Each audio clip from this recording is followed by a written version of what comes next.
Kwa hiyo Jeshi la Polisi mkoa wa Mbeya linaendelea kushirikiana na wananchi na wadau wengine katika kuimarisha ulinzi na usalama wa maisha na mali kwa kufanya doria za kubaini na kuzuia uhalifu katika mkoa wetu.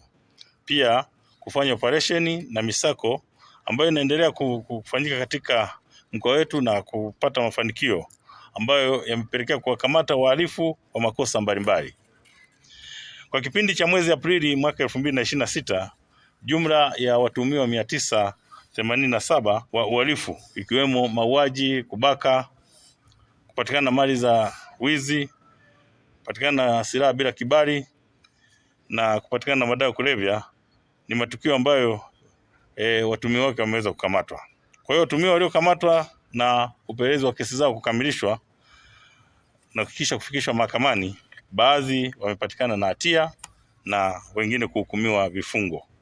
Kwa hiyo Jeshi la Polisi mkoa wa Mbeya linamshikilia watu watatu wanaoitwa Faustini Seresi mwenye umri wa miaka 48, huyu ni mkazi wa Kiponda Ihowanza, Nicholas Lamek mwenye umri wa miaka 32 na Daudi Richard mwenye umri wa miaka 33. Wote hawa ni wakazi wa Kitunda wilaya ya Sikonge mkoa wa Tabora. Hawa wanashikiliwa kwa tuhuma za kupatikana na silaha mbili aina ya gobore bila kuwa na kibali.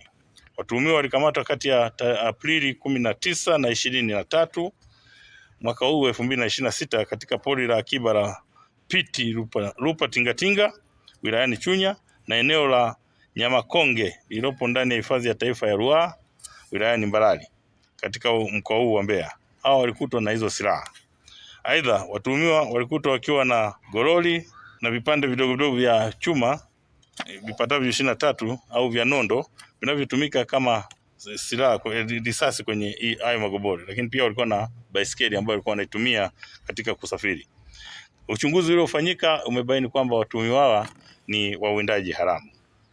Wakati huo Jeshi la Polisi mkoa wa Mbeya linawashikilia watuhumiwa wengine 6 ambao ni Arthur Mwanza mwenye umri wa miaka 28, mkazi wa Mwanyanje, Ayubu Mwaisero mwenye umri wa miaka 42, huyu ni mkazi wa Nyigamba, Masiki Mburu mwenye umri wa miaka 24, huyu ni mkazi wa Kibonde Maji, Isaya mwenye umri wa miaka 27, mkazi wa Kiwira, Amadeo Alexi mwenye umri wa miaka 42 na Amos Amadeo mwenye umri wa miaka 42.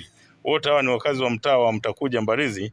Hawa wanashikiliwa kwa tuhuma za kujihusisha na matukio ya kuvunja majengo usiku na kuiba, lakini baadhi yao pia wanajihusisha na ushushaji wa mizigo Mlima Nyoka kwenye magari ambayo yanasafirisha mizigo kutoka mkoa wetu wa Mbeya kwenda mikoa mingine ya jirani.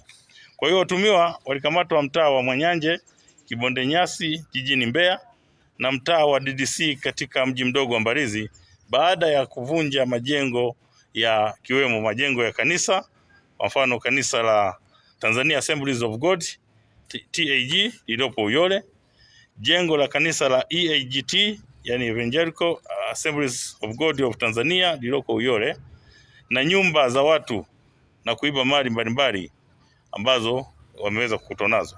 Kwa hiyo watuhumiwa walikutwa na mali hizo ambazo zimeibiwa ikiwemo television za aina mbalimbali, redio za aina mbalimbali au aina tofauti, speaker za redio, microphone, booster, mixer, magodoro, vinywaji vikali aina mbalimbali, simu za mkononi, laini za simu na vifaa mbalimbali ambavyo walikuwa wakitumia kuvunjia majengo hayo.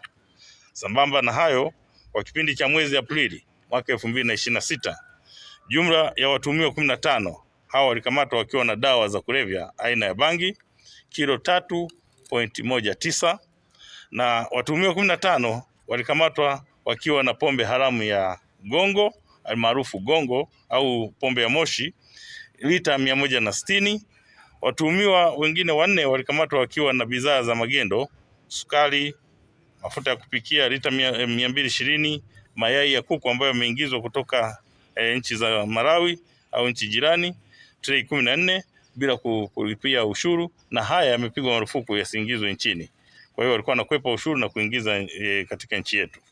Kwa kipindi pia cha mwezi Aprili mwaka 2026, jumla ya kesi zote zilizofikishwa mahakamani zilikuwa 324.